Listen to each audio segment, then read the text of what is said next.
Sebelum lanjut ke cerita selanjutnya, yuk subscribe dan like. Absen dulu di kolom komen ya ah.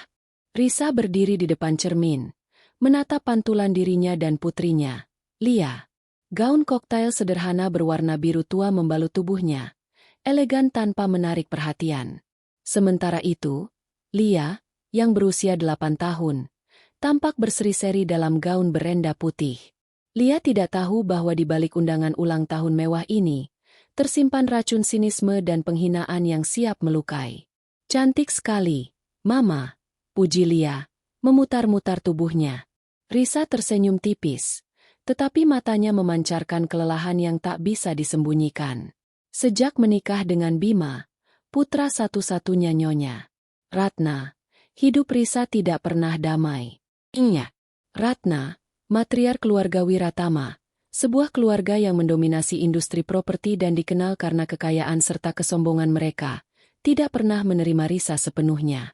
Masalah utamanya adalah Lia. Lia terlahir 6 bulan setelah pernikahan Risa dan Bima, sebuah fakta yang disebarkan Nyonya Ratna ke seluruh klan Wiratama. Meskipun Bima telah mengakui dan menyayangi Lia, label anak luar biasa dari Nyonya Ratna sudah terlanjur melekat. Itu adalah senjata verbal favorit sang mertua, digunakan setiap kali ada pertemuan keluarga untuk merendahkan harga diri Risa.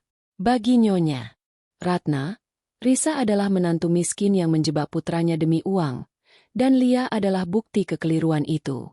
Pesta malam ini adalah perayaan ulang tahun ke-10 cucu kesayangan Nyonya Ratna, anak dari adik ipar Bima. Pesta diadakan di Grand Majestic, sebuah restoran yang hanya didatangi para konglomerat, sebuah panggung yang sengaja disiapkan Nyonya Ratna untuk memamerkan kejayaan keluarganya. Bima masuk ke kamar dengan tergesa-gesa, mengenakan jas mahal yang tampak sedikit longgar di bahunya. Aura tegang terpancar darinya. "Kamu sudah siap?" tanya Bima. Suaranya terdengar mendesak. "Kami sudah siap, Bima. Tapi aku masih belum mengerti. Kenapa kita harus datang?" Risa berbalik, menyilangkan tangan di dada. "Kau tahu, Lia selalu pulang dengan wajah muram setelah bertemu ibumu. Mengapa kita harus menjadi pelengkap yang tidak diinginkan di pesta cucu kesayangan mereka?" Bima menghela napas berat. "Riz, jangan mulai. Kamu tahu ini penting. Ini bukan tentang Lia. Ini tentang nama baik. Ibu akan membuat drama besar jika kita mangkir. Aku harus menunjukkan bahwa kita masih bagian dari keluarga. Demi menjaga hubungan." Menjaga hubungan? Atau menjaga image MU agar tidak dicoret dari daftar warisan ibumu? Risa tidak bisa menahan nada sinisnya. Kekecewaan Risa pada Bima sudah mencapai titik nadir. Ia mencintai suaminya, tetapi Bima selalu memilih jalan aman, menjadi pengecut yang lebih takut pada amukan ibunya daripada membela kehormatan istri dan anaknya. Bima berjalan mendekat, meraih tangan Risa. Ekspresinya memohon. "Tolong, Risa. Malam ini saja. Bersikaplah sabar. Jika ibu mulai menyindir, tolong jangan balas. Jangan buat keributan di sana. Ini restoran kelas atas. Semua mata akan memperhatikan kita. Aku mohon, demi aku." Kata-kata, "demi aku," itu menusuk Risa lebih dalam daripada semua hinaan Nyonya Ratna. Bima selalu meminta Risa yang harus berkorban, yang harus menelan ludah, yang harus menundukkan kepala. Ia tidak pernah meminta ibunya untuk bersikap lebih manusiawi. Risa menarik tangannya. "Bima, aku lelah menjadi benteng ibumu." Dia menuduh putriku, anak harem, di depan keluarga besar, dan reaksimu hanya, "Bersabar?" Aku tahu itu kejam, tapi ibu hanya ingin menguji kesabaranmu. Dia keras, tapi dia adalah ibuku. Kita tidak bisa membalasnya di tempat umum. Riz, jaga sikap kita malam ini. Anggap saja kita datang, makan sepotong kue, dan pulang. Jangan ada drama, ya? Bima menekankan kata, drama, seolah Risalah sumber masalahnya. Risa terdiam. Matanya menatap Bima. Itu bukan tatapan amarah, melainkan tatapan putus asa yang dingin. Ia melihat suaminya yang tidak berdaya, terperangkap oleh jaring kekayaan dan rasa takut. Baik, kata Risa akhirnya. Suaranya sangat pelan. Malam ini, tidak akan ada drama. Tapi aku berjanji padamu, Bima, jika ibumu berani menyentuh harga diri Lia lagi, bahkan dengan sepatah kata pun, ini akan menjadi yang terakhir kalinya aku membiarkan dirinya menginjak-injak kita. Bima mengembuskan napas lega, tidak menyadari bahwa di balik kata-kata tenang Risa, sebuah keputusan final yang mematikan telah terbentuk. Ia hanya mendengar janji untuk tidak menimbulkan keributan. Bagus. Ayo kita berangkat. Aku tidak mau terlambat, kata Bima, langsung berbalik untuk mengambil kunci mobil, seolah konflik tadi tidak pernah terjadi. Risa menatap Lia sekali lagi. Anaknya tampak polos dan tidak tahu apa-apa. Risa berlutut, memegang pipi Lia. Apapun yang terjadi malam ini, ingat, kamu adalah putri mama yang paling berharga. Lebih berharga dari semua kemewahan di restoran itu. Mengerti? Lia mengangguk antusias. Mengerti, Mama. Saat Risa bangkit dan berjalan menuju pintu, di dalam tas tangannya, ia merasakan keberadaan amplop tebal yang sudah ia siapkan. Amplop itu bukan hanya berisi dokumen, melainkan beban rahasia selama bertahun-tahun yang ia simpan rapi. Malam ini adalah waktu yang ia tunggu-tunggu. Ini adalah klimaks dari kesabarannya. Ia mengikuti Bima keluar. Di mata Risa, restoran mewah itu bukan lagi tempat perayaan, melainkan medan pertempuran terakhir untuk mendapatkan kembali martabatnya yang telah lama hilang. Grand Majestic adalah perwujudan sempurna dari kekayaan tanpa batas yang dipegang oleh keluarga Wiratama. Ruang makan privat yang mereka sewa malam itu, bernama The Golden Chamber, diselimuti panel kayu mahoni, dihiasi lampu kristal bacarat yang menggantung rendah, memancarkan cahaya keemasan yang mempertegas setiap perhiasan mahal dan busana desainer. Udara dipenuhi aroma anggur bordu tua dan parfum mahal. Di tengah ruangan, sebuah meja panjang terbentang, ditata dengan porselen bone Cina dan perak mengilap. Ini bukan sekadar pesta, ini adalah pameran status. Ratna, sang matriark, duduk di tengah meja utama, layaknya seorang ratu di singgasana. Ia mengenakan setelan kebaya sutra dengan bros berlian yang berkilauan mencolok. Di sekelilingnya, sanak saudara dan kolega bisnis bergantian memuji, tidak hanya untuk perayaan ulang tahun cucunya, tetapi untuk dominasi finansial keluarga mereka. Senyum nyonya. Ratna terlihat lebar, tetapi matanya dingin dan penuh perhitungan, sesekali menyapu pintu masuk. Risa, Bima, dan Lia tiba 10 menit setelah acara dimulai. Langkah Risa tenang, tetapi tangannya menggenggam erat tangan Lia yang mulai berkeringat. Begitu mereka melangkah masuk, keheningan singkat menyambut mereka. Sebuah keheningan yang lebih memekakan telinga daripada teriakan. Semua mata, dari ipar hingga sepupu, menilai Risa dari ujung kaki hingga ujung rambut. Bima berjalan agak di depan, seolah ingin segera melepaskan diri dari Risa dan Lia. Lihat siapa yang akhirnya datang, sindir Tante Mira. Adik ipar Bima yang juga ibu dari anak yang berulang tahun, suaranya tajam dan berlebihan. Ia tidak repot-repot berdiri. Kami pikir kalian tersesat di jalan. Bima, kau tahu kan, restoran ini tidak menerima sembarangan mobil. Bima hanya tersenyum canggung. Maaf terlambat, Bu Mira. Jalanan cukup padat. Ratna tidak beranjak. Ia hanya menggerakkan dagunya ke arah Bima. Kau terlambat, Bima. Dan seperti biasa, kau membawa rombongan.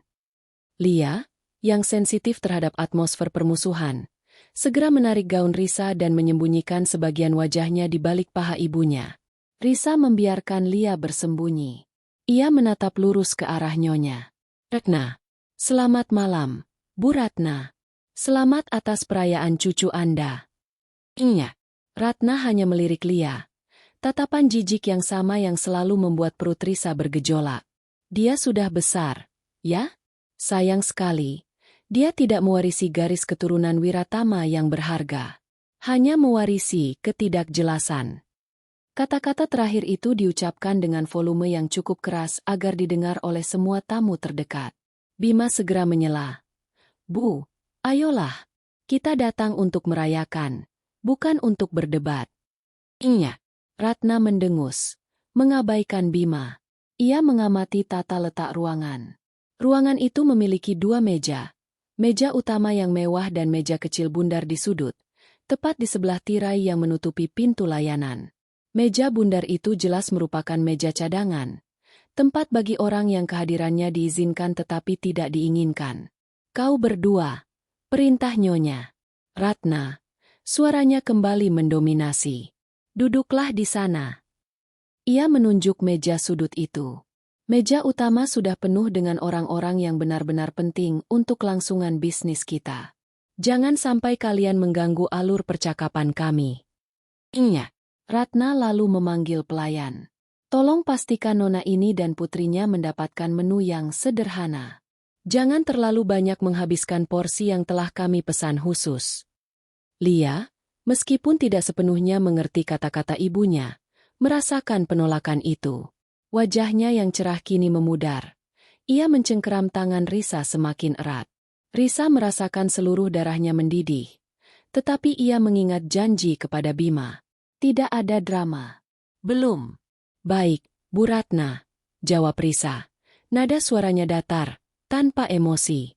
Ia tidak menunjukkan perlawanan, yang justru membuat Nyonya Ratna merasa menang. Bima tampak lega. Ia menepuk bahu Risa secara singkat, seolah memberikan hadiah atas kepatuhannya, lalu bergegas menuju meja utama. Aku akan menyapa ayah dan yang lain dulu.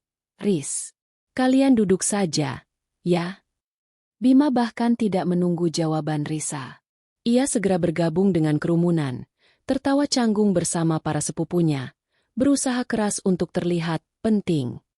Melihat punggung suaminya yang melarikan diri, hati Risa terasa seperti diiris.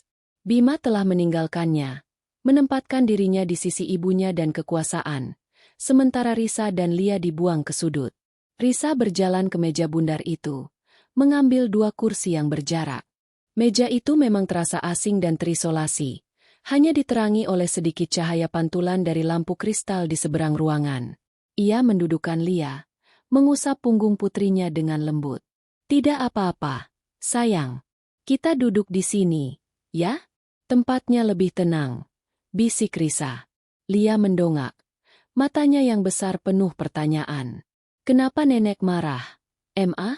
Kenapa kita tidak boleh duduk di sana? Risa tersenyum lembut, tetapi mata Lia melihat bayangan dingin di mata ibunya. Karena di sini adalah tempat terbaik bagi kita. Tempat di mana kita bisa mengamati segalanya. Ingat, Lia, orang yang paling tenanglah yang melihat segalanya dengan jelas. Saat Risa duduk, ia mengambil serbet linen dan meletakkannya di pangkuan. Ia tidak peduli dengan menu yang sederhana yang diperintahkan mertuanya. Fokusnya kini beralih pada tas tangan kecilnya yang diletakkan di samping kursi. Jari-jarinya menyentuh amplop tebal di dalamnya. Risa mengamati Nyonya Ratna yang tertawa riang. Nyonya Ratna yang merendahkan Lia, dan Bima yang duduk tersenyum paksa di meja utama, berpura-pura bahwa ia tidak memiliki istri dan anak yang diasingkan. Risa menghitung waktu. Ia menunggu. Ia tahu, Nyonya Ratna tidak akan berhenti di sini. Penghinaan itu harus mencapai puncaknya agar pembalasannya terasa sempurna.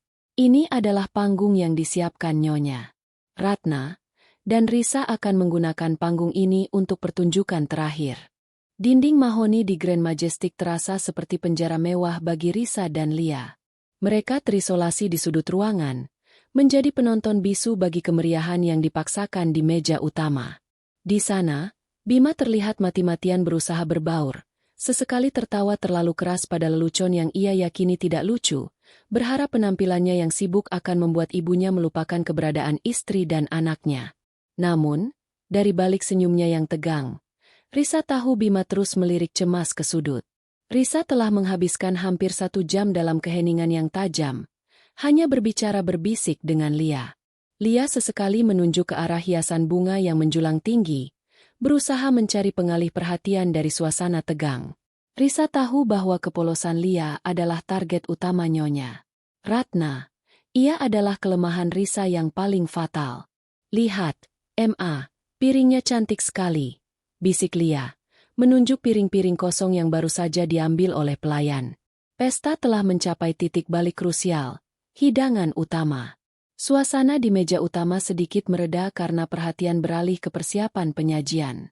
Para pelayan mulai bergerak serempak, seperti balet yang dilatih dengan baik, membawa tumpukan piring perak yang ditutup tudung logam mengkilap. Saat itulah Nyonya Ratna memilih untuk bertindak. Bagi Nyonya Ratna, makan malam mewah ini adalah panggungnya, dan ia tidak bisa membiarkan noda sekecil apapun mengotori pamerannya. Ia ingin semua tamu, terutama kolega bisnis yang hadir, tahu siapa yang memegang kendali penuh atas keluarganya. Ratna tiba-tiba berdiri. Tindakan ini mengejutkan para tamu, karena ia melakukannya tepat sebelum pelayan meletakkan piring-piring makanan di hadapan mereka. Semua mata kini tertuju padanya. Risa merasakan hawa dingin merayapi punggungnya. Ia tahu ini saatnya.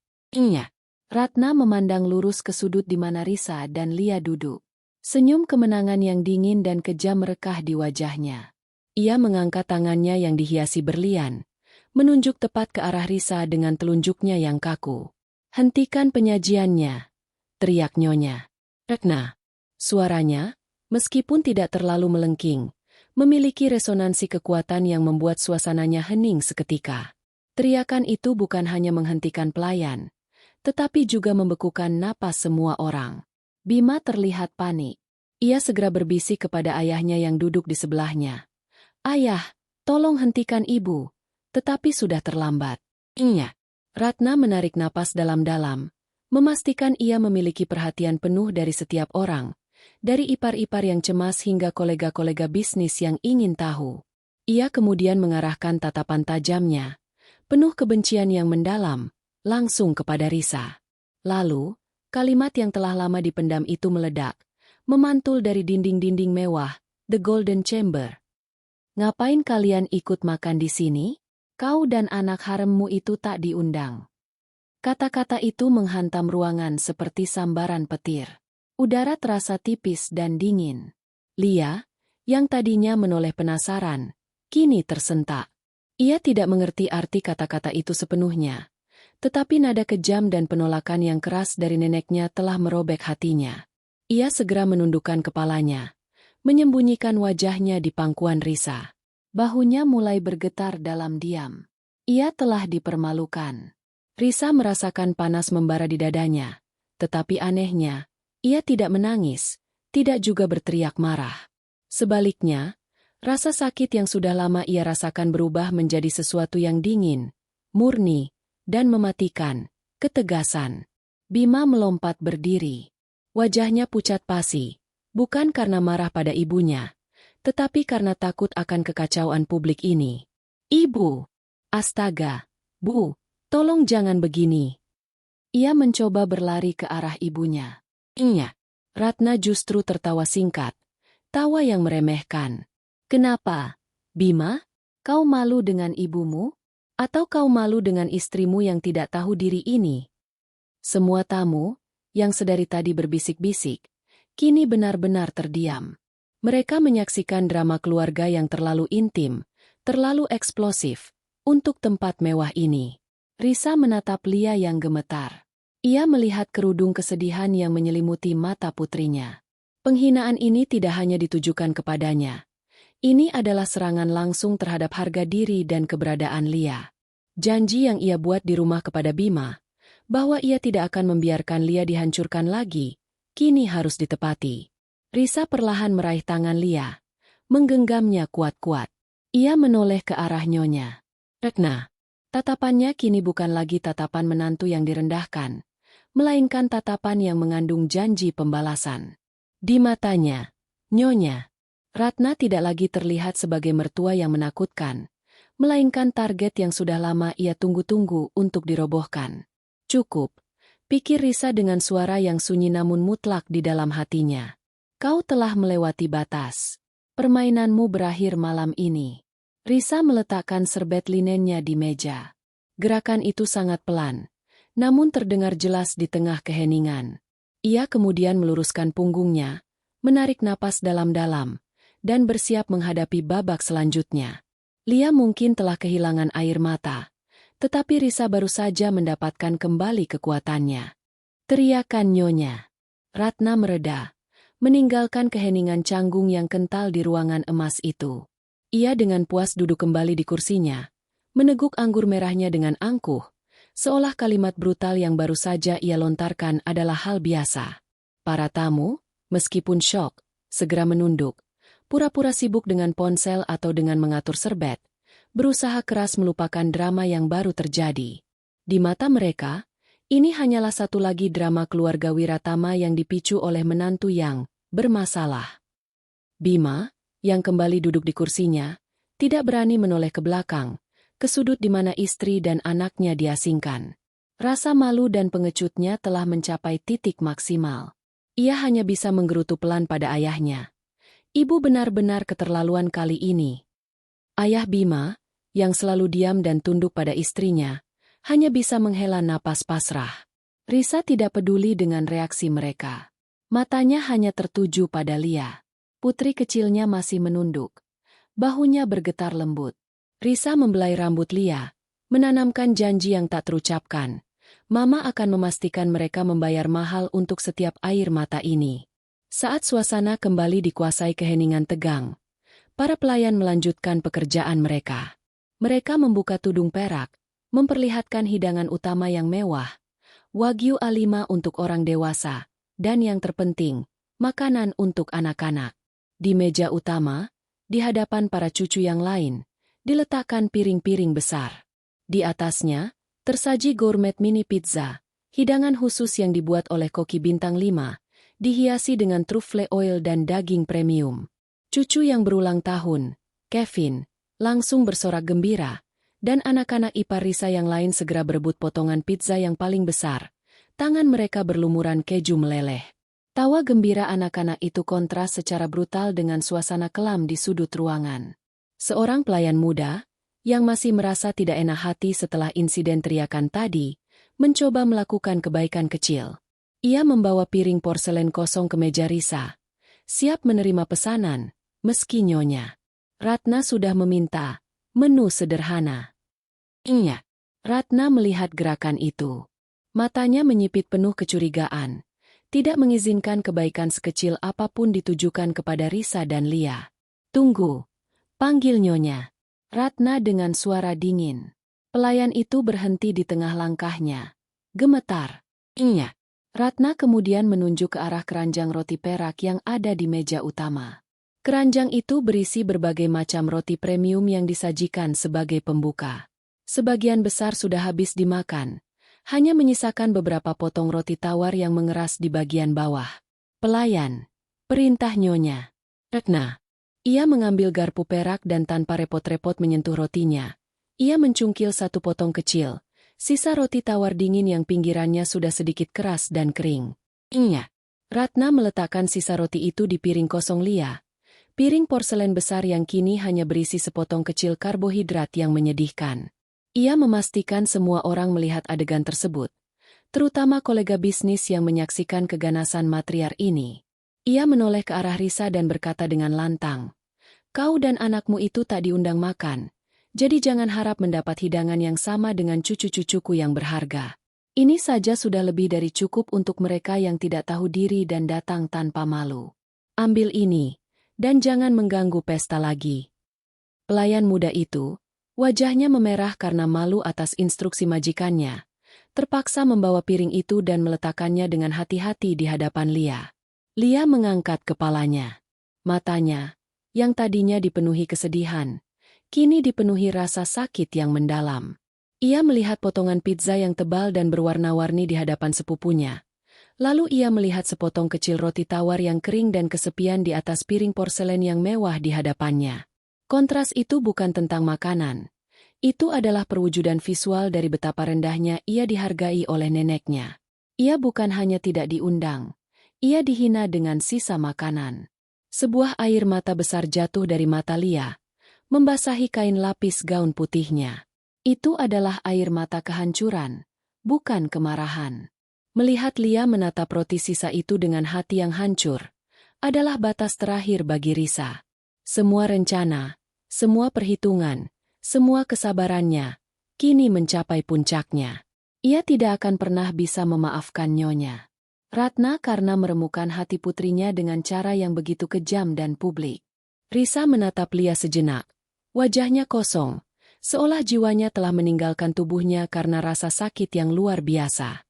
Kemudian, tatapan itu berubah menjadi baja murni. Ia menyentuh tas tangannya, meraba bentuk amplop tebal itu. Ia tidak lagi memikirkan Bima, warisan, atau apapun. Ia hanya memikirkan Lia dan kehormatan yang harus ia rebut kembali. Risa meletakkan tangan lembut di pipi Lia, mengusap air mata putrinya. "Jangan sentuh roti itu, sayang," bisik Risa. Suaranya rendah dan penuh tekad. "Jangan pernah sentuh sisa makanan yang diberikan orang yang tidak menghargaimu. Malam ini, Mama akan ajarkan mereka apa arti sebuah harga diri." Risa kemudian menarik tangannya. Ia meletakkan serbetnya dengan gerakan yang sangat tenang. Ia tidak terburu-buru, tetapi setiap gerakannya memiliki tujuan yang jelas. Ia menarik napas sekali lagi, menenangkan diri. Ia berdiri dari kursinya. Semua orang di meja utama sudah kembali makan, berharap drama telah usai. Namun, mereka belum siap untuk pembalasan yang akan datang dari menantu yang mereka anggap lemah dan remeh. Risa berdiri tegak, membiarkan keheningan yang ia ciptakan sendiri menguasai ruangan. Risa berdiri. Gerakannya begitu tenang dan disengaja, seperti jeda yang panjang sebelum melodi yang keras. Tubuhnya yang kurus tampak menjulang, mematahkan keheningan yang dipaksakan. Lia, masih memegang sisa air matanya, mendongak menatap ibunya dengan bingung. Ia melihat bukan Risa yang lembut, melainkan seorang pejuang yang telah mengenakan baju besinya. Nyonya Ratna, yang baru saja menikmati gigitan pertama wagyu miliknya, menggerutu tanpa menoleh. Ia berasumsi Risa akan berdiri untuk mengambil Lia dan meninggalkan ruangan, sesuai dengan harapan Nyonya Ratna. Ia bahkan tidak repot-repot menyembunyikan senyum puasnya. Namun, Risa tidak bergerak ke arah pintu. Ia juga tidak berjalan kembali ke kursinya. Ia berjalan ke tengah ruangan. Langkah kaki Risa yang berbalut sepatu hak rendah itu terdengar begitu jelas di atas lantai marmer ruangan yang tiba-tiba terasa kosong. Ia berjalan melewati kepala meja, di mana Bima duduk. Bima, yang akhirnya mendongak setelah mendengar gerakan itu, matanya melebar horor. Ia mencoba meraih tangan Risa. "Risa, apa yang kamu lakukan? Jangan buat masalah. Ayo kita pulang saja," bisik Bima. Suaranya mengandung campuran rasa malu dan ketakutan. Risa mengabaikannya sepenuhnya. Ia bahkan tidak menoleh. Bagi Risa, Bima saat ini hanyalah bagian dari latar belakang, bagian dari keluarga yang telah mengkhianati mereka. Ia terus berjalan. Jarak antara meja sudut dan meja utama terasa seperti hamparan padang gurun yang ia lewati untuk mencapai sasaran. Risa berdiri di hadapan Nyonya Ratna, kira-kira 1 meter dari sang matriark. Cahaya kristal bat-carat di atas mereka menangkap kilau dingin di mata Risa. Nyonya Ratna, yang merasa terganggu, akhirnya mengangkat kepalanya. Garpu perak masih di tangannya. Senyumnya yang tadi angkuh kini mulai merosot, digantikan oleh kerutan kebingungan. "Kau mau apa lagi, Risa?" tanya Nyonya Ratna dengan nada bosan dan meremehkan. "Kau ingin berterima kasih karena aku sudah memberimu roti? Sekarang duduklah, atau lebih baik, segera angkat anak harem itu dan pergi dari sini sebelum aku panggil keamanan." Risa tidak gentar. Ia memandang Nyonya Ratna, lalu melirik sekilas ke ayah Bima dan kolega bisnis yang kini menatap dengan penasaran yang tak tersembunyikan. Semua obrolan terhenti. Suasana kembali hening, namun kali ini, keheningan itu disebabkan oleh kekuatan Risa, bukan dominasi Nyonya Ratna. Risa berbicara. Suaranya tidak keras, tetapi memiliki resonansi yang mengejutkan, dingin dan stabil, memproyeksikan setiap kata ke setiap sudut ruangan emas. "Saya memang tidak diundang untuk makan," Risa memulai, mengulang kata-kata Nyonya Ratna dengan nada yang tidak menuduh, melainkan sebagai fakta. "Saya datang bukan untuk mengemis makanan, atau untuk meminta belas kasihan." Nyonya Ratna tertawa kecil, berniat meredakan ketegangan dengan ejekan. Oh, jadi kau datang untuk apa? Untuk menyampaikan pidato perpisahan? Silakan saja. Cepat selesaikan. Aku sudah lapar.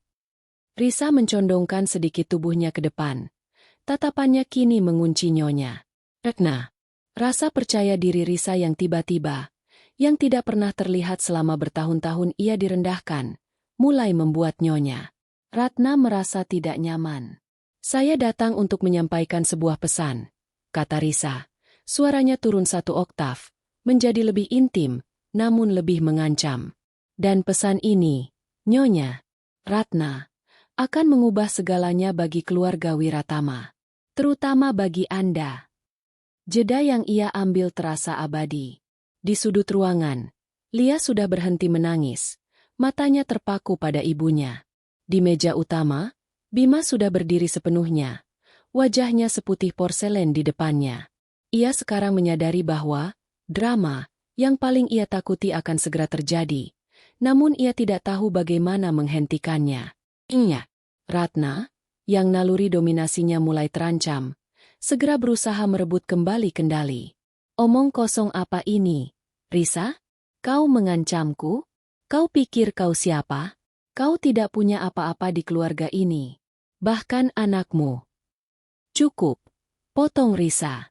Hanya satu kata, namun mengandung kekuatan yang membuat nyonya Ratna terdiam untuk pertama kalinya malam itu. Risa kemudian memasukkan tangannya ke dalam tas tangan sederhana yang ia bawa, dan mengeluarkan amplop tebal berwarna krem. Amplop itu tampak tidak mewah, tetapi Risa memegangnya seolah-olah itu adalah pedang bermata dua yang siap ia hunuskan. Ia mengangkat amplop itu tinggi-tinggi, membiarkan mata para tamu dan nyonya Ratna terpaku pada objek misterius tersebut. Anda menghina saya dan putri saya, lanjut Risa. Suaranya kini dipenuhi kepedihan yang terkontrol. Anda menyebutnya anak harem. Anda memberi kami sisa roti. Anda memastikan kami tahu tempat kami. Terima kasih, Nyonya Ratna.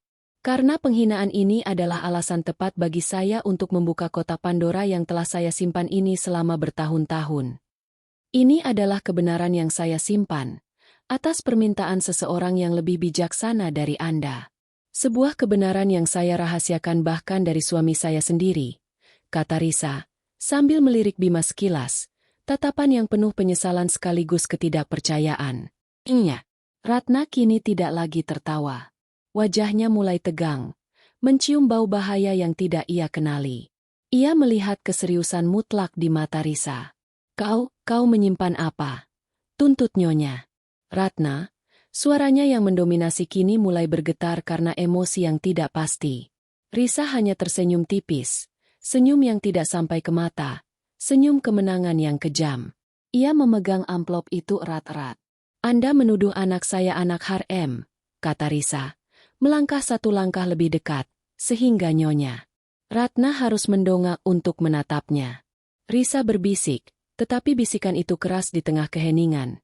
Anda tidak tahu siapa anak saya sebenarnya, dan Anda tidak tahu siapa anak Anda sebenarnya. Kalimat itu, yang menyiratkan pengkhianatan yang jauh lebih besar dari yang dibayangkan nyonya Ratna, menghantam nyonya Ratna dengan kekuatan penuh.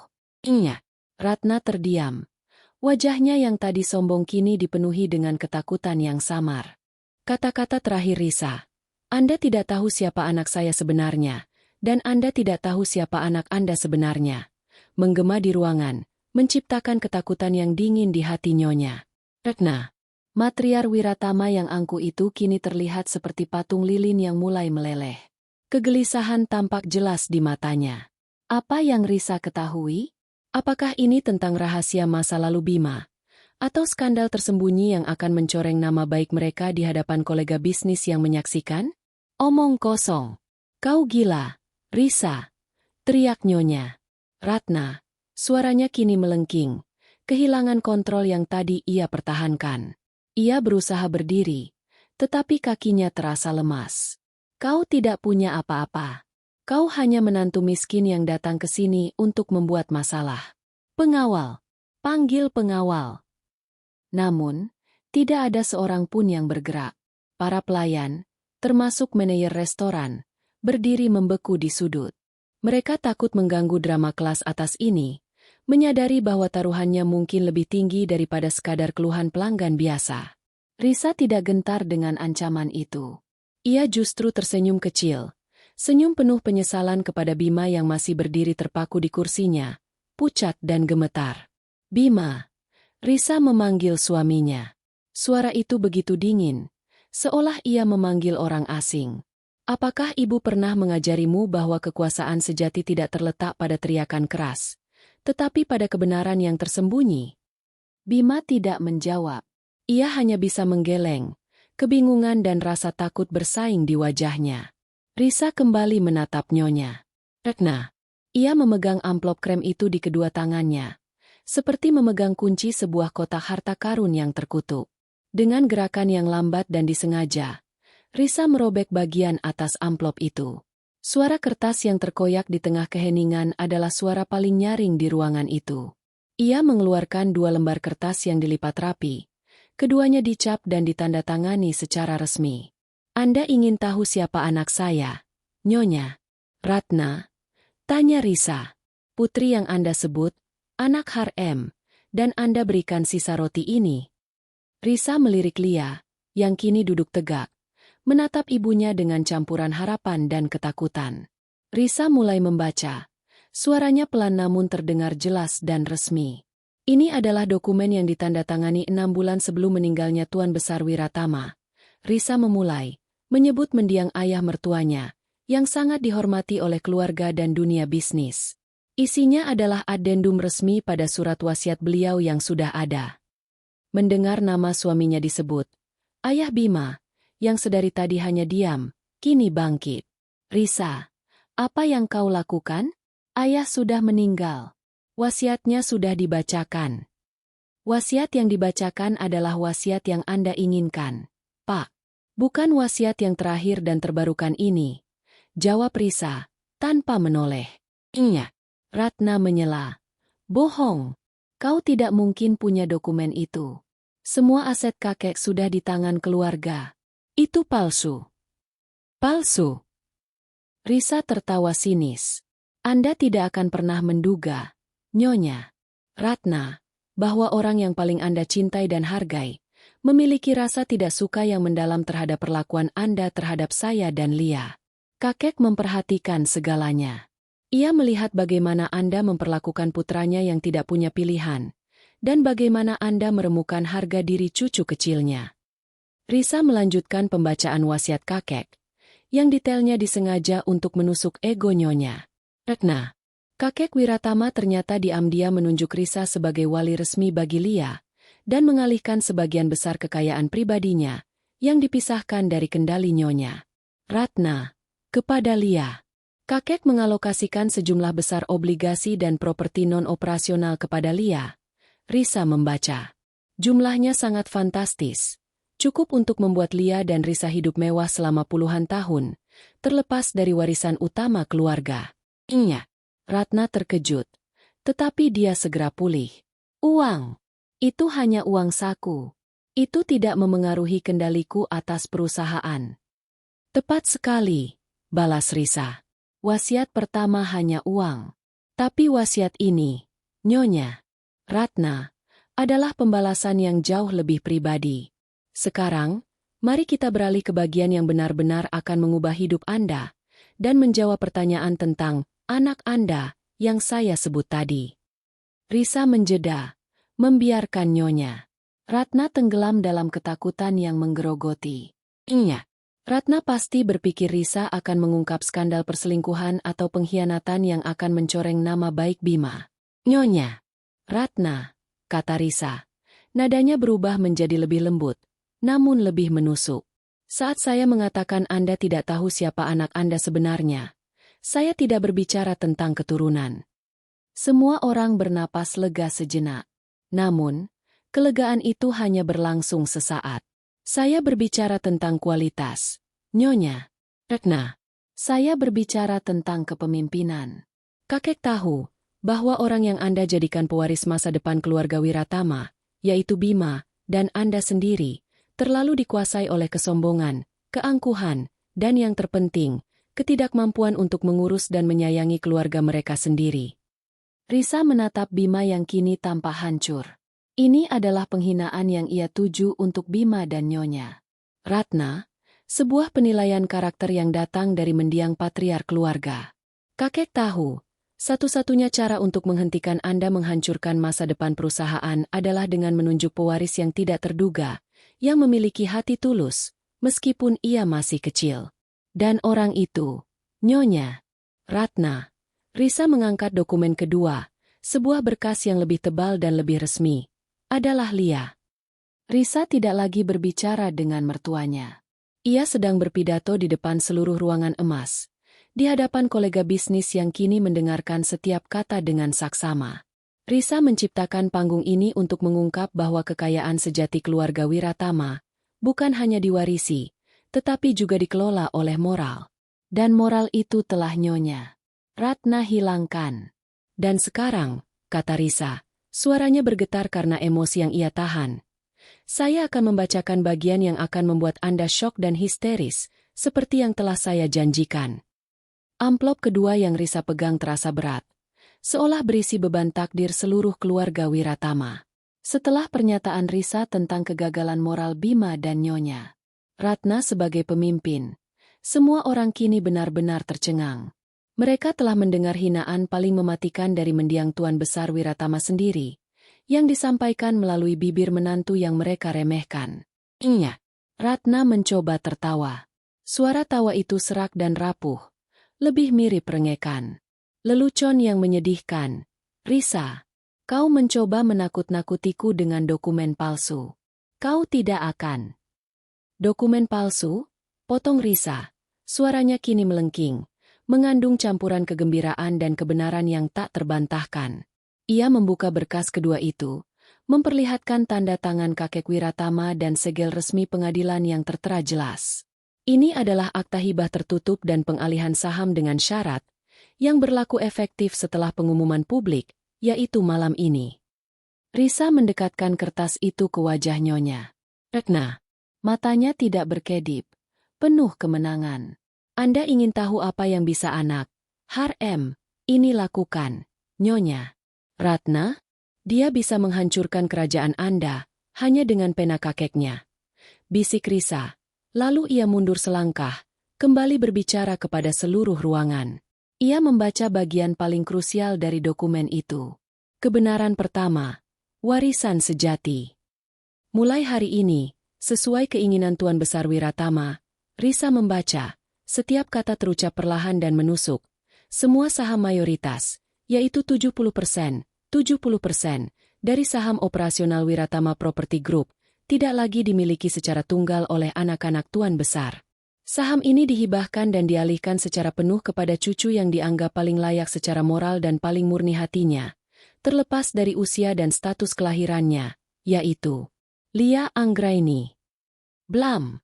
Suara itu bukanlah suara benturan, melainkan suara gelas anggur di tangan salah satu kolega bisnis Nyonya Ratna yang jatuh dan pecah di lantai marmer. Semua orang di meja utama terlonjak. 70%. Itu adalah kontrol penuh atas perusahaan. Itu adalah jantung dari kekayaan Wiratama. Wajah Nyonya Ratna langsung memutih, seputih kertas di tangan Risa. Ia tersentak. Tatapan matanya kosong, tidak percaya. Bima, yang tadi bergetar, kini ambruk kembali ke kursinya. Matanya terpaku pada Risa dengan keterkejutan yang berubah menjadi pengkhianatan. 70%? Tidak mungkin, teriak ayah Bima. Itu warisan kami. Itu tidak mungkin diberikan kepada anak-anak itu. Risa mengabaikan jeritan itu. Ia melanjutkan pembacaannya, menuju bagian kedua dari pembalasan itu, yang ia sebut kebenaran kedua. Pengelola kekuasaan. Syarat pengalihan saham ini tidak dapat diganggu-gugat. Saham 70% ini segera dipegang oleh seorang wali yang ditunjuk oleh Tuan Besar Wiratama, yaitu Risa. Saya akan bertindak sebagai wali pengelola hingga Lia mencapai usia 21 tahun. Artinya, Saya memiliki hak suara mayoritas dan kendali penuh atas Dewan Direksi dan semua keputusan operasional di Wiratama Property Group, efektif mulai saat ini. Jelas Risa. Ia tidak lagi memohon. Ia tidak lagi meminta pengakuan.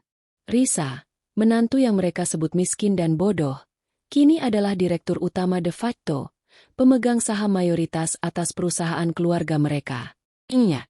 Ratna mulai terengah-engah. Ia mencoba berbicara, tetapi hanya udara yang keluar dari paru-parunya. Pukulan mematikan. Pencabutan hak manajemen. Risa menurunkan nadanya ke intonasi yang paling kejam. Ia membacakan kutipan langsung dari wasiat kakek. Kata-kata yang ia janji akan membuat Nyonya Ratna syok dan histeris. Kutipan dari Tuan Besar Wiratama. Keputusan ini dibuat setelah saya mengamati secara cermat bahwa Nyonya Ratna dan putra saya, Bima, telah menunjukkan ketidakmampuan moral dan emosional yang parah untuk mengurus keluarga mereka sendiri, apalagi sebuah perusahaan. Perlakuan mereka terhadap Risa dan cucu saya, Lia, yang paling rapuh dan tidak berdaya, telah membuktikan ketidaklayakan mereka dalam memimpin. Oleh karena itu, Nyonya Ratna dan Bima dicabut semua hak mereka atas posisi manajerial di perusahaan, terhitung sejak dokumen ini diumumkan, agar aset perusahaan tidak hancur di bawah kesombongan dan keegoisan mereka. Risa melipat kedua dokumen itu dengan rapi. Ia menatap Nyonya Ratna dengan tatapan tenang yang menghancurkan. Nyonya Ratna, kata Risa, orang yang paling Anda cintai dan hormati, suami Anda, telah merampas kekuasaan Anda secara permanen. Anda kehilangan kekayaan, Anda kehilangan kendali, dan Anda kehilangan rasa hormat yang Anda cari-cari di depan para kolega bisnis Anda. Semua karena sisa roti yang Anda berikan pada Lia. Iya. Ratna menjerit. Jeritan itu bukanlah jeritan kemarahan, tetapi jeritan keputusasaan yang datang dari dasar jiwanya. Ia adalah matriark yang kehilangan kerajaannya, bukan karena lawan bisnis, melainkan karena kebodohan dan kekejamannya sendiri terhadap seorang anak kecil. Ia syok, kaku, memandang Risa seolah melihat hantu yang baru saja merenggut segalanya.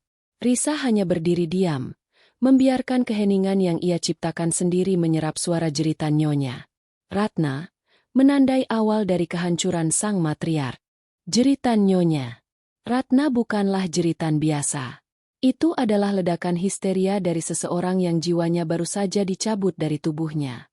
Kepalanya menggeleng tak karuan, rambutnya yang tertata rapi kini berantakan, dan wajahnya yang tadinya angkuh kini membiru karena darah yang bergejolak. Seluruh kendali dirinya, yang selama ini menjadi ciri khasnya, lenyap. Tidak, itu bohong. Itu palsu. Iya, Ratna menjerit. Suaranya pecah dan melengking. Ia melompat berdiri. Kursinya terdorong ke belakang dengan bunyi berdebam. Semua makanan mewah di hadapannya, wagyu dan pizza truffle, kini tampak menjijikan dan tidak penting. Dengan mata melotot, ia menerjang ke arah Risa. Kedua tangannya terentang, berniat merebut dokumen yang menjadi bukti kehancurannya. Kau menantu sialan. Kau memalsukan ini. Serahkan. Ini milikku. Milik keluarga kita. Risa, meskipun terkejut dengan kegilaan Nyonya Ratna, bereaksi dengan naluri yang dingin. Ia mundur 2 langkah ke belakang, memutar dokumen itu ke belakang punggungnya. Ia mempertahankan ketenangan yang menakutkan, kontra sempurna dengan kekacauan yang Nyonya Ratna ciptakan. Jangan sentuh saya, Nyonya Ratna, kata Risa. Suaranya bergetar sedikit, tetapi penuh ancaman. Dokumen ini bukan lagi milik keluarga Anda. Ini milik wali sahnya dan pewaris sejati.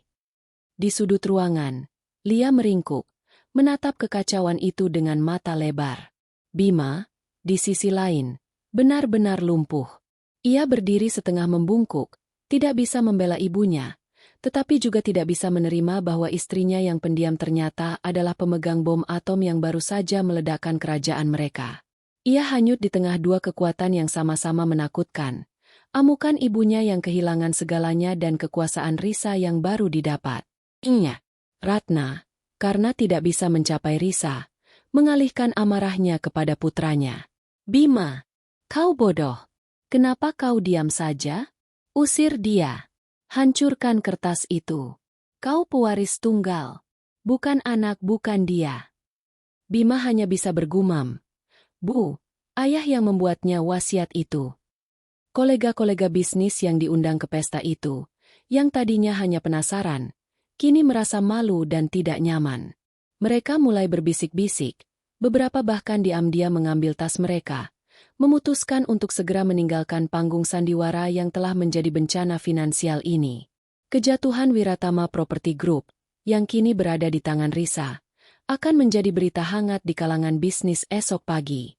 Saat Nyonya Ratna mulai terhuyung-huyung, mencoba meraih Risa lagi, Risa melakukan satu-satunya hal yang mampu menghentikan kegilaan ini, intervensi hukum. Risa, dengan mata dingin yang terarah ke pintu masuk, memberikan isyarat yang sangat halus, anggukan kepala yang nyaris tidak terlihat.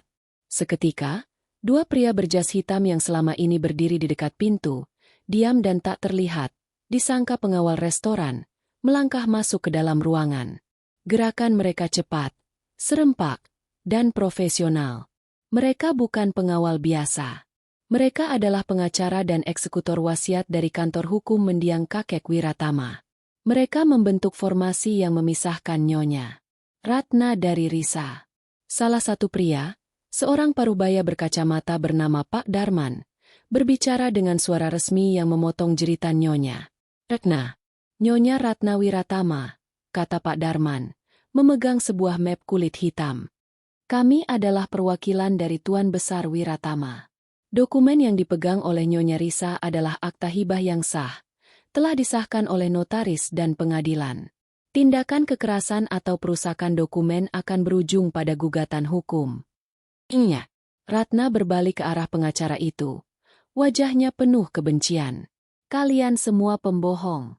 Kalian disuap oleh wanita ini. Aku akan memenjarakan kalian semua. Aku adalah Ratna Wiratama. Aku yang memiliki perusahaan ini. Tidak lagi, Nyonya. Balas Pak Darman dengan tenang, yang justru menambah kepanikan Nyonya Ratna. Nyonya Risa kini adalah wali pengelola atas mayoritas saham, 70%, perusahaan Wiratama Property Group, atas nama pewaris, Nona Lia Anggraini. Semua kunci operasional, termasuk akses ke ruang dewan, telah dialihkan ke Nyonya Risa. Kami telah menyiapkan dokumen serah terima yang akan ditandatangani Nyonya Risa besok pagi. Anda telah secara hukum dan efektif dicabut dari semua jabatan manajemen. Penegasan dari pihak ketiga yang netral dan berwenang itu menghancurkan sisa-sisa harapan Nyonya Ratna. Ini bukan lagi drama keluarga. Ini adalah fakta hukum yang disaksikan oleh para pebisnis.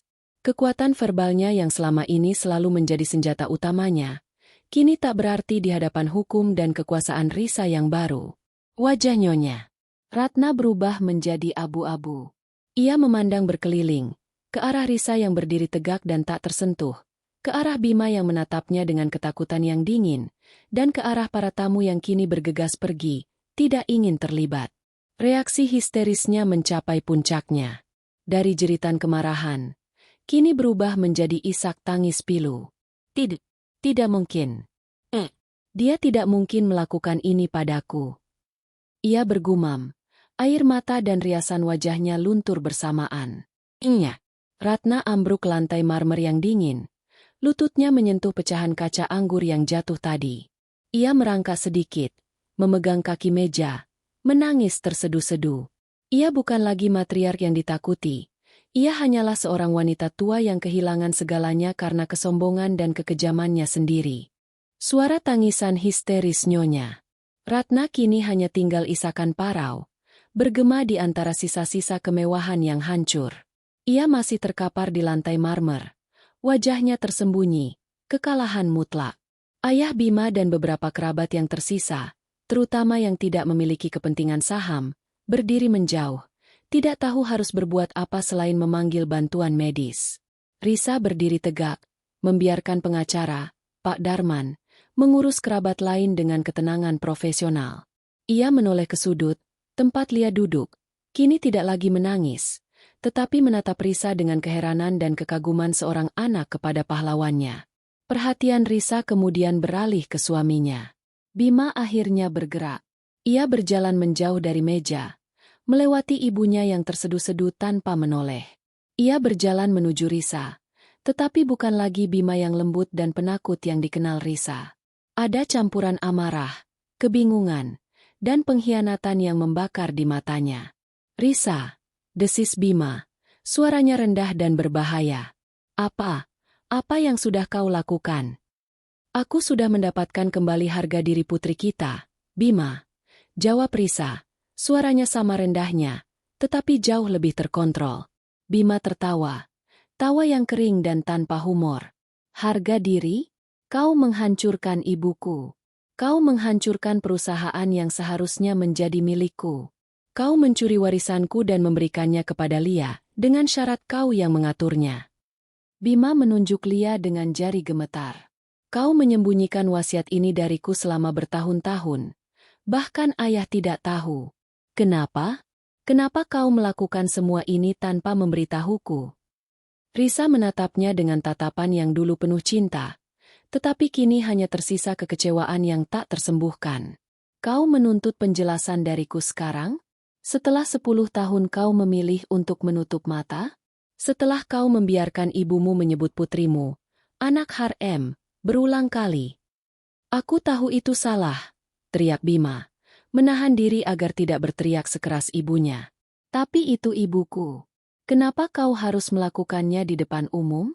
Kenapa tidak kau berikan dokumen itu secara privat padaku? Kita bisa bernegosiasi." "Bernegosiasi?" Risa menggelengkan kepalanya. "Kau masih tidak mengerti, Bima. Inilah pengakuanku padamu." Risa melangkah mendekat, memaksanya untuk mendengarkan. "Aku tahu tentang wasiat kakek 3 tahun yang lalu. Kakek memanggilku. Ia ingin memastikan cucu kesayangannya terlindungi. Aku memohon padanya untuk tidak mengumumkannya saat itu. Aku memberitahunya, aku masih memberimu, suamiku, kesempatan." Bima terdiam. "Kesempatan apa?" "Kesempatan untuk menjadi seorang suami. Kesempatan untuk menjadi seorang ayah yang membela putrinya di atas segalanya," kata Risa. Matanya berkaca-kaca karena kepedihan yang ia rasakan terhadap Bima, bukan untuk dirinya. "Aku menyimpan rahasia ini sebagai benteng pertahanan terakhir. Jika kau atau ibumu tidak pernah melewati batas, jika kau pernah sekali saja berdiri di antara Lia dan caci maki ibumu, aku akan merobek wasiat ini, dan aku akan menyerahkan semua haknya kepadamu. Aku menunggumu, Bima. 3 tahun aku menunggu." Risa menunjuk ke meja sudut. "Tapi apa yang terjadi? Malam ini, ibumu berteriak bahwa putri kita tak diundang, dan memberinya sisa roti." "Sisa roti, Bima. Dan kau? Kau sibuk mencoba membuat dirimu terlihat penting di meja sana, meninggalkan kami di sudut. Kau mengkhianati Lia. Kau mengkhianatiku." "Malam ini," lanjut Risa, suaranya tenang kembali, "penghinaan yang dilakukan ibumu terhadap sepotong roti sisa itu harus dibayar dengan 70% saham perusahaan. Aku memastikan dunia bisnis menyaksikan kehancuran ini, sehingga Nyonya Ratna, orang yang paling sombong, akan selamanya hidup dengan konsekuensi bahwa kesombongannya yang menggerogoti justru menyelamatkan putriku. Itulah mengapa aku menunggu momen ini." Risa telah menyelesaikan penjelasannya. Ia tidak marah. Ia adalah seorang hakim yang baru saja menjatuhkan vonis. Bima menundukkan kepalanya, menyerap semua kebenaran yang dingin itu. Ia melihat ibunya di lantai. Kekuasaannya lenyap. Ia melihat Lia di sudut. Matanya yang polos kini dipenuhi janji masa depan yang cerah. Dan ia melihat Risa, yang kini jauh lebih kuat, lebih berkuasa, dan lebih asing dari siapapun yang pernah ia kenal. "Jadi, apa maksudnya ini?" tanya Bima. Suaranya hampir tidak terdengar. "Kau menceraikanku?" Risa tidak menjawab dengan ya atau tidak. Ia menatap Bima dengan belas kasih terakhir yang ia miliki. Ia memberikannya satu kesempatan terakhir untuk memilih jalan hidupnya, bukan warisannya. "Aku sekarang adalah wali pengelola 70% saham, Bima," kata Risa. "Aku adalah orang yang mengendalikan masa depan perusahaan ini, masa depan Lia, dan secara tidak langsung, masa depan ibumu yang sekarang tanpa daya. Kau tidak lagi memiliki kekuasaan. Kau hanya seorang putra yang dikutuk oleh wasiat ayahnya. Risa kemudian memberikan ultimatum yang mematikan. Kau harus memilih, Bima. Tinggal di sini dan berurusan dengan ibumu yang kini tanpa kekuasaan, yang membutuhkanmu untuk menjaganya dalam kehancurannya. Atau, ikut denganku dan anakmu yang sekarang menjadi pewaris sejati. Pilihlah, antara kesetiaan masa lalumu yang beracun, atau masa depan baru di mana kau harus belajar berdiri tegak dan menghargai Lia. Pilihan itu menggantung di udara, membebani Bima. Ia harus memilih antara martabat, istri dan putrinya yang kini berkuasa, atau ibunya yang histeris dan kekayaan yang telah hilang. Waktu bagi Bima untuk menjadi seorang pria sejati telah tiba. Risa tidak menunggu jawaban dari Bima. Ultimatum telah dilontarkan, dan waktu untuk bernegosiasi telah lama berlalu.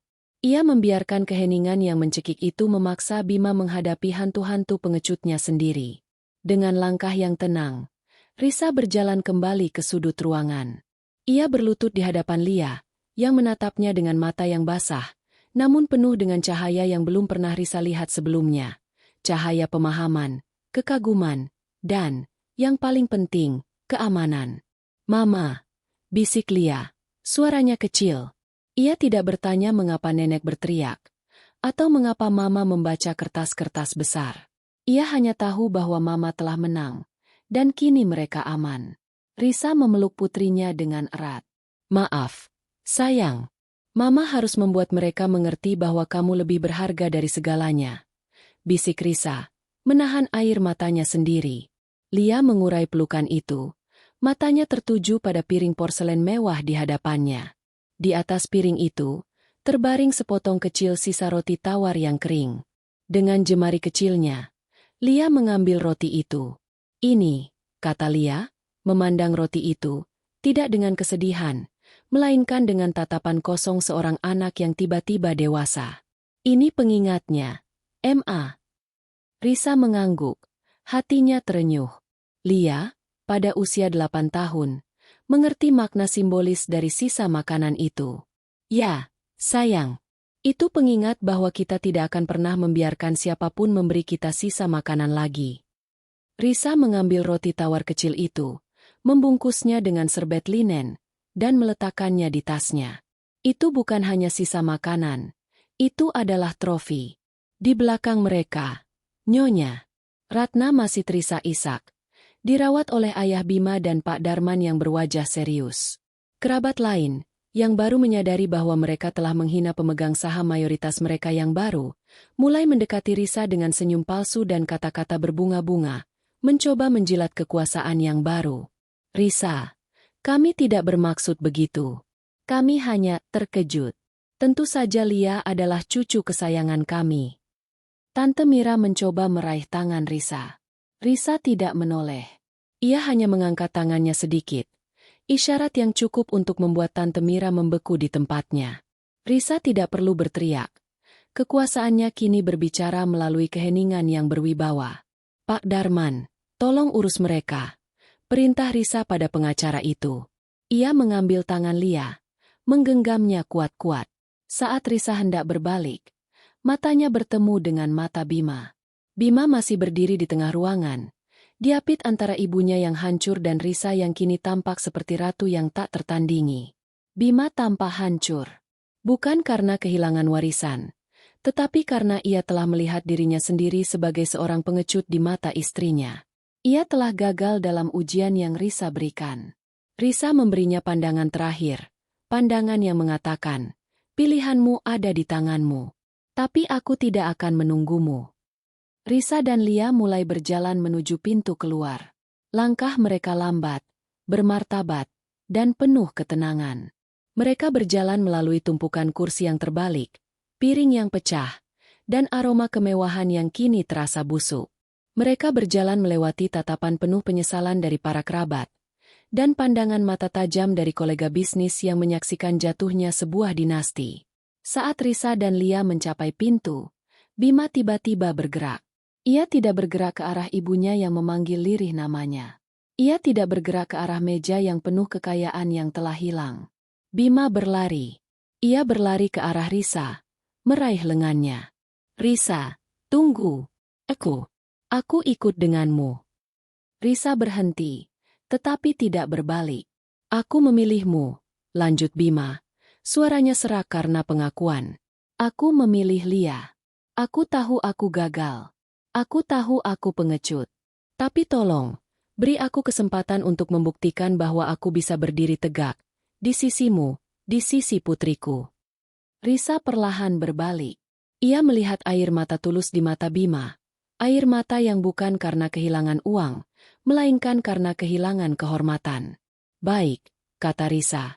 Nadanya lembut, tetapi tidak sepenuhnya memaafkan. Kalau begitu, mari kita pergi dari sini. Dan mulai besok, kau akan belajar apa artinya menjadi suami dari seorang wali pengelola 70% saham, dan ayah dari pewaris sejati. Risa menggandeng Lia dengan tangan kanannya. Dan kini, Bima berjalan di sisi kirinya. Kepalanya tertunduk sedikit. Mereka bertiga berjalan keluar dari The Golden Chamber. Di belakang mereka, suara Nyonya Ratna yang meratap di lantai, mencoba memanggil nama putranya, perlahan meredup. Epilog. Risa, Lia, dan Bima keluar dari Grand Majestic dan menghirup udara malam yang dingin, jauh dari ruangan yang penuh intrik. Lia menggenggam tangan ibunya erat-erat. Ia telah melalui malam yang paling menakutkan, tetapi ia keluar sebagai pemenang. Ratna ditinggalkan sendirian dalam kehancurannya. Kekuasaannya telah beralih ke tangan menantu yang paling ia benci. Seorang menantu yang ia hina dengan sisa roti. Mulai esok hari, Nyonya Ratna harus hidup dengan konsekuensi yang lebih buruk daripada kemiskinan. Ia harus tunduk pada keputusan Risa. Kebanggaan Nyonya Ratna yang berlebihan telah menjadi kelemahan fatalnya. Bagi Risa, malam itu bukanlah akhir. Itu adalah awal. Awal dari perjuangan baru untuk memimpin sebuah perusahaan. Dan yang terpenting, awal dari penciptaan keluarga yang baru, di mana martabat adalah warisan yang jauh lebih berharga daripada semua uang di dunia. Ia tersenyum pada Lia. Janji masa depan yang cerah kini terpancar jelas di mata putrinya.